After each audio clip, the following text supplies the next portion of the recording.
নমস্কার। আজকের এই প্রোগ্রামটি শুরু করার পূর্বে আমি আমার অডিয়েন্সের কাছে, আমার বন্ধুদের কাছে একটা ছোট্ট প্রশ্ন রাখতে চাই। যদি আপনাদের এই প্রশ্নের উত্তর জানা থাকে, কমেন্টে পারলে একটু লিখে জানাবেন যে আমাদের আসল প্রকৃত বন্ধু কে, আমাদের আসল প্রকৃত ফ্যামিলি কে। যদি এই প্রশ্নটা আপনাদের উত্তরটা সঠিক জানা থাকে, আপনারা কমেন্ট করবেন এবং আমি ভিডিওটির শেষে আপনাদেরকে এই প্রশ্নটি আমি কেন করলাম বা আসলে এর উত্তরটা কি হবে সেটা কিন্তু আমি ভিডিওর শেষে আপনাদেরকে জানাবো। যাই হোক, আজকের অনুষ্ঠানটির যেটি মূল বিষয়, মূল পর্ব, সেটা হচ্ছে খাবারের মধ্যে চুল পাওয়ার কারণ কি। দেখুন, এমন অনেকের সাথে হয়ে থাকে যে খাবার খেতে বসে অনেকেই চুল পেয়ে যান। খাবারের মধ্যে ডাল ভাত রুটি যেটাই খান না কেন, তার মধ্যে চুল পেয়ে যান। বা জিনিসটা যদিও খুবই বিরক্তকর একটা বিষয়, ইভেন কি আমিও যদি খেতে বসি আমার খাবারে যদি চুল পড়ে যায়, পার্সোনালি আমি আমারটাই উদাহরণটা দিচ্ছি আপনাদের, সেখানেও কিন্তু দেখবেন খুব একটা ভালো লাগে না বিষয়টা। খাবারের প্রতি একটা অনীহা চলে আসে, খাবারের প্রতি একটা ঘৃণা চলে আসে, এবং ওই যে খাবারে চুল পড়ে, পার্সোনালি আমার নিজেরও সেই খাবারটা খেতে কিন্তু ভালো লাগে না। যাই হোক, আজকের প্রোগ্রামে আমি এই বিষয়ে বলতে পারি চুল ছেঁড়া বিশ্লেষণ করব যে কেন খাবারের মধ্যে মাঝে মধ্যে চুল পড়ে যায় এবং এর ফলাফলটা কি। অর্থাৎ খাবারে চুল পেলে জীবনে আদৌ কিছু ভালো হয়, না আগামী দিনে খারাপের মুখ দেখতে হয়, খারাপ কিছু ঘটনার সম্মুখীন হতে হয়। ইউটিউব ফেসবুকে এরকম টাইপের প্রচুর ভিডিও রয়েছে, সেগুলোকে আমি বাদ দিয়ে নিজস্ব অভিজ্ঞতা, পার্সোনাল একটা এক্সপিরিয়েন্স দিয়ে আপনাদেরকে এই বিষয়ে সম্যক জ্ঞান প্রদান করার চেষ্টা করব। দেখুন, খুবই গুরুত্বপূর্ণ একটা বিষয়, ইন্টারেস্টিং একটা বিষয়। তাই আমি প্রথমত অনুরোধ করব, অনুষ্ঠানটি, আজকের এই প্রোগ্রামটি আপনারা সম্পূর্ণ দেখবেন। অনুষ্ঠানটি ভালো লেগে থাকলে লাইক কমেন্ট শেয়ার করতে ভুলবেন না, এবং পারলে চ্যানেলটি আমার সাবস্ক্রাইব করে পাশে থাকা বেল আইকনটা অন করে রাখবেন। যাই হোক, আজকের এই বিশেষ অনুষ্ঠানে খাবারে চুল পাওয়ার ফলে জীবনে কি হয় সেটা কিন্তু আমি মূলত দুটি প্রেক্ষাপটে আপনাদেরকে জানাবার চেষ্টা করব। প্রথমত, এর পজিটিভ কি প্রভাব রয়েছে আমাদের জীবনে, এবং খাবারে চুল পেলে নেগেটিভ যে ব্যাপারগুলো আমাদের জীবনে ঘটে, এই দুটো প্রেক্ষাপটেই কিন্তু আজকের এই অনুষ্ঠানটি আমি আপনাদের সামনে নিয়ে এসেছি। এরপর আপনাদের উপর ডিপেন্ড করে যে আপনারা এই বিষয়টাকে নেগেটিভ ভাবে নেবেন না পজিটিভ ভাবে নেবেন। এই বিষয়টা কিন্তু আপনাদের উপরই ডিপেন্ড করছে।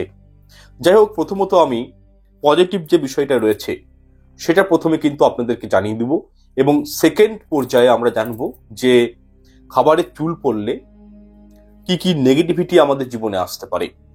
প্রথমত একটা বিষয় জানুন, যদি আপনারা মাসে 10 আপনাদের খাবারের মধ্যে চুল পান, সেটা পুরোপুরি একটা কমন ব্যাপার। এর থেকে শুভ অশুভ কোনো কিছুই কিন্তু ইঙ্গিত আমরা পাই না। কিন্তু আপনি ধরুন ঘরে খাচ্ছেন, কোন রেস্টুরেন্টে গিয়ে খাচ্ছেন, সেটা ভাত রুটি বিস্কিট স্ট্রিট ফুড যে খাবারই খান না কেন, যদি হামেশাই যদি খাবারের মধ্যে চুল পেয়ে থাকেন, তাহলে আমাদের ইউনিভার্স বা বলতে পারি ডিভাইন কিছু এনার্জি রয়েছে, তারা আমাদেরকে একটা বিশেষ কিন্তু সংকেত প্রদান করে থাকে। দেখুন, চুল পাওয়া খাবারের মধ্যে, এটা কিন্তু একটা বলতে পারি ইউনিভার্সাল মেসেজ। প্রথমে আমি কি বললাম যে পজিটিভ বিষয়টা নিয়ে কথাটা বলি, তো সেক্ষেত্রে এটা কিন্তু একটা ইউনিভার্সাল মেসেজ, এবং এটিকে পজিটিভ মেসেজ হিসাবে কিন্তু ধরা হয়। দেখুন, আমরা আমাদের সংসারকে চালানোর জন্য, নিজের লাইফ স্টাইলটাকে বেটারমেন্ট করার জন্য, নিজের সন্তান সন্ততিকে ভালো একটা জায়গায় রাখার জন্য সারাদিন যে কর্মটা করি, এখানে বলি কর্ম কিন্তু দু প্রকারের হয়, খারাপ কর্ম হয়, ভালো কর্ম হয়। একটা সৎ পথে রোজগার হয়, অন্যদিকে অসৎ পথেও কিন্তু রোজগার হয়।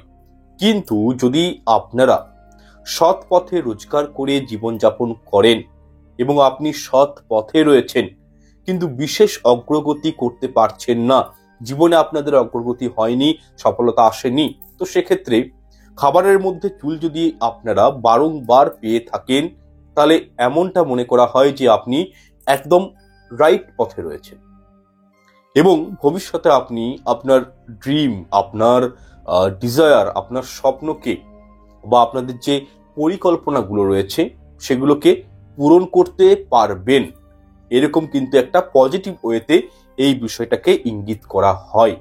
দেখুন, আমরা কোনো পরিবারে যখন জন্ম নিব আমাদের শরীরের স্কিন কালার কেমন হবে, আমরা দেখতে কেমন হব, আমাদের হাইট কেমন হবে, আমরা কতটা শিক্ষা লাভ করতে পারবো, আমরা কে কিরকম ভাবে জীবন নির্ধারণ করব, কোন কাজের সঙ্গে যুক্ত থাকব, it's all connected our proactive action. এখানে প্রোঅ্যাক্টিভ অ্যাকশন মানে কি বলতে চেয়েছি, আমাদের প্রারব্ধ কর্ম, অর্থাৎ পূর্ব জন্মে আমরা যে কর্মগুলো করে এসেছি তার উপর ডিপেন্ড করে আমাদের ইহজন্ম কেমন হবে, তা ডিসাইড কিন্তু হয় প্রারব্ধ থেকে। এক্ষেত্রে আরো একটু পরিষ্কার করে বললে আপনাদের বুঝতে সুবিধা হবে যে অতীতে সম্পাদিত হওয়া এবং যার ফল ইতিমধ্যে কার্যকারী হতে শুরু করেছে সেই কর্মকেই কিন্তু প্রারব্ধ কর্ম বলে। প্রারব্ধ শব্দের অর্থ আরম্ভ হয়েছে এমন। সুতরাং আপনারা বারংবার খাবারে চুল পেয়ে যাচ্ছেন, এর থেকে একটা অনুমান করতে পারেন, একটা গেস করতে পারেন যে জীবনে বড় হতে হলে, জীবনে সাকসেস পেতে গেলে যেরকম কঠিন পরীক্ষা দিতে হয়, যেরকমই স্ট্রাগল করতে হয় আমাদের, সেই স্ট্রাগল পিরিয়ডটা আপনাদের কিন্তু আস্তে আস্তে শেষ হওয়ার মুখে এবং একটা ভালো সময়ই আপনাদের জীবনে কিন্তু আগামী দিনে আসতে পারে। অর্থাৎ পিসফুলি হ্যাপিলি নিজের জীবনটাকে আপনারা কিন্তু পরিচালনা করতে পারবেন। এটা এক প্রকার মানে ডিভাইন মেসেজ। সুতরাং খাবারে চুল পাওয়ার এটি কিন্তু একটি পজিটিভ দিক আপনাদেরকে কিন্তু আলোচনা করলাম। যাই হোক, এরপর খাবারে চুল পাওয়ার যেটা নেগেটিভ দিক রয়েছে, যেটা অ্যাজ পার অ্যাস্ট্রোলজি বলা হয়, আমরা যেটা নিয়ে পড়াশোনা করেছি সেই অ্যাস্ট্রোলজি কি বলছে এই বিষয়, সেই বিষয়টাও কিন্তু আপনাদের জানানো উচিত, বা আমি কিন্তু এই বিষয়টি জানানো প্রয়োজন বোধ করি। দেখুন, জ্যোতিষশাস্ত্র মতে খাবারে চুল পাওয়া খুব একটা কিন্তু শুভ সংকেত নয়। যাদের জন্ম ছকে রাহু এবং কেতুর দশা রয়েছে বা অন্তর্দশা রয়েছে, তো সেক্ষেত্রে মাঝে মধ্যে দেখবেন খাবারে কিন্তু চুল আপনারা পেতে পারেন। এটা কিন্তু জ্যোতিষশাস্ত্র বলছে। খাবারে চুল পেলে কি হয়? আকস্মিক অর্থের ক্ষতি, আর্থিক সংকট, আনহ্যাপি অ্যান্ড আনস্যাটিসফাইড, বা বলতে পারি একটা হঠাৎ করে নিউজ খারাপ পেয়ে গেলেন বা কোনো একটা বিপদ আপদ ঘটে যাওয়া সম্ভাবনা কিন্তু বৃদ্ধি পায়, বা বলতে পারি দারিদ্রতা আসার পূর্বেও এরকম সংকেত কিন্তু পাওয়া যায়। আপনারা খেতে বসছেন, যে খাবারটাই খান তার মধ্যে চুল পেয়ে গেলেন। আচ্ছা দেখুন, খাবারে চুল পেলে এবং সেই খাবার যদি আপনারা গ্রহণ করেন তাহলে কি হয়? রাহুর কুদৃষ্টি সেই ব্যক্তির উপর কিন্তু পড়ে। রাহু একটি পাপী গ্রহ, রাহু একটি ছায়া গ্রহ, রাহু একটি মারক গ্রহ, মানুষকে মেরে ফেলা এই গ্রহ। এবং আপনার জন্মছকে রাহু যদি কোনো খারাপ কারণে খারাপ ফল দিতে একবার শুরু করে, তাহলে এতটুকু জেনে রাখুন, একটা ছোট্ট এক্সাম্পল দিচ্ছি। একজন কোটিপতি মানুষ, একজন রাজার হালে থাকা মানুষও কিন্তু খুব তাড়াতাড়ি পথের ভিখারির বেশ ধরে, কারণ রাহু খারাপ ফল দিলে। কলিযুগের রাজাকে শনিদেব এবং রাহু অর্থ দেয়, রাহু টাকা দেয়, রাহু আবার মানুষকে ভিখারিও করে দেয়, মানুষকে ঋণের মুখে ফেলে দেয়, মানুষকে বড় বড় রোগ জ্বালা দিয়ে থাকে, মারক রোগ। তো সেক্ষেত্রে রাহু কোনো হয়তো পাপী গ্রহের অন্তরে বসে রয়েছে, আপনার জন্মছকে রাহু অশুভ ফল দিচ্ছে, তো সেই ক্ষেত্রে অ্যাস্ট্রোলজি বলছে যে তারা কিন্তু দেখবেন হামেশাই খাবারের মধ্যে চুল পেয়ে থাকেন। যেহেতু আপনাদেরকে আমি আগেই বললাম, রাহু কারোর জন্মছকে খারাপ ঘরে বসে থাকলে, খারাপ ফল দিলে সেই ব্যক্তি কিন্তু ভিখারি হয়ে যায়। কোটিপতি মানুষ আস্তে আস্তে তার জীবনে ডাউনফল চলে আসে। কারণটা হচ্ছে একটাই, রাহু খারাপ ফল দিলে কি হয়? সেই ব্যক্তির টাকা হাতে থাকবে না, সংসারে প্রচন্ড পরিমাণে অপচয় সৃষ্টি হয়, রোগ জ্বালায় মানুষকে ঘিরে ধরে, ধার দেনা ঋণ এগুলো কিন্তু জীবনে নেমে আসে, এবং সামাজিক স্তরে পারিবারিক ক্ষেত্রে সে ব্যক্তির মান সম্মান পর্যন্ত বিনষ্ট হয়। সুতরাং অ্যাস্ট্রোলজির মতে খাবারে চুল পাওয়াটা খুব একটা মানে শুভ হিসাবে ধরা হয় না। এছাড়াও আপনারা দেখবেন যারা মাঝে মধ্যেই খাবারের চুল পান তাদের কিন্তু একটুতেই মাথা গরম হয়ে যায়, তার কারণে কারণে অশান্তি করে ফেলেন তারা, এবং কি হেলথ ইস্যু তাদের মধ্যে দেখা যায়। দেখুন, জ্যোতিষশাস্ত্র বলছে রাহু যাদের অশুভ প্রভাব দিয়ে থাকে তাদের জীবনে নানাবিধ সমস্যা কিন্তু থাকে। বিশেষ করে অর্থনৈতিক দিকটা ছাড়াও পরিবারের সঙ্গে রিলেশনশিপে, বন্ধু বান্ধবীদের সাথে রিলেশনশিপ, আত্মীয় পরিজন, সামাজিক স্তরে, মানে সবাইকার সাথে একটা কিন্তু দেখবেন রিলেশনশিপের দিকটা কিন্তু আস্তে আস্তে খারাপ হয়ে যায়। পিতার সাথে মাতার সাথেও সম্পর্ক খুব একটা ভালো থাকে না। এছাড়াও আপনার কর্মস্থানেও বাজে একটা ইম্প্যাক্ট পড়ে যদি রাহু খারাপ হয়ে আপনার জন্মছকে বসে থাকে। মনের মতন কর্ম পাওয়া যাবে না, কর্মে মন থাকবে না, এবং তার সাথে যদি সেই ব্যক্তির জীবনে কোনো পিতৃদোষ থাকে তাহলে সেই জাতক বা জাতিকার জীবন কিন্তু এক কথায় বলে দিচ্ছি আমি, নরকের রসাতলে পর্যাবসিত হয়। তার জীবনটা যদি রাহু খারাপ ফল দিচ্ছে, পিতৃদোষ রয়েছে, সেই জাতক জাতিকার জীবন কিন্তু নরকের থেকে কিছু কম অংশ, মানে কম যায় না, নরকের মতন তাকে জীবনে কষ্ট ভোগ করতে হয়। এছাড়াও ধরুন আপনি খেতে বসেছেন, আপনার খাবারে হঠাৎ করে চুল পড়ে গেছে, এবং সেটা যদি বড় চুল হয় সেক্ষেত্রে দেখবেন পরিবারে যারা রান্না করেন, বিশেষ করে মহিলারা, তাদের উপর কিন্তু মানে আপনারা মাথা গরম করে ফেলেন, অশান্তি হয়ে যেতে পারে, বা অনেকেই দেখবেন থালা ছেড়ে উঠে যান। যদিও খাবার হলো মা লক্ষ্মী, মা অন্নপূর্ণা, কখনোই খাবারের থালা ফেলে দেওয়া উচিত নয়, বা বারংবার খাবারের থালা সামনে রেখে উঠেও যেতে নেই। এটা কিন্তু শাস্ত্র বিরুদ্ধ কাজ, এতে মা লক্ষ্মীর অপমান করা হয়। এক্ষেত্রে আপনারা যদি কখনো খাবারের চুল পেয়ে থাকেন, আমি বলবো মাথা গরম একেবারেই করবেন না, ঠান্ডা মাথায় বিষয়টাকে হ্যান্ডেলিং করার চেষ্টা করবেন, কারণ এটা একটা কমন ব্যাপার। তো সেক্ষেত্রে সেই খাবারটি কোনো পশুকে খাইয়ে দিতে পারেন, অসুবিধা নেই। আপনি খাবারে চুল পেলেন, নিজে না খেলে সেই খাবারটা প্রচুর মানে কুকুর ঘুরে বেড়ায়, ঠিক আছে, কাকপক্ষী রয়েছে, কোনো পশুকে খাইয়ে দিলেন। দেখুন, এক্ষেত্রে আমি আপনাদেরকে পার্সোনালি একটি বিষয় বলবো, কখনো যদি খাবার খেতে বসে চুল পেয়ে যান, নিজের রাগকে অবশ্যই কন্ট্রোল করবেন, এবং পরিবারে যারা রান্না করছেন তারা কিন্তু কখনোই ইচ্ছা করে আপনাদের খাবারে চুলটি কিন্তু ফেলে দেয়নি। তো সেক্ষেত্রে তাদেরকে কখনোই রাগ দেখাবেন না, এটি কিন্তু শাস্ত্র মতে নিষেধ করা হয়েছে। যদিও আপনারা এরকম সিচুয়েশন পরিবারে কাউকে রাগ দেখান, তাহলে কিন্তু গৃহে দরিদ্রতা বিরাজ করবে, সেই গৃহে অশান্তি, সেই গৃহে পজিটিভিটিগুলো শেষ হয়ে যাবে।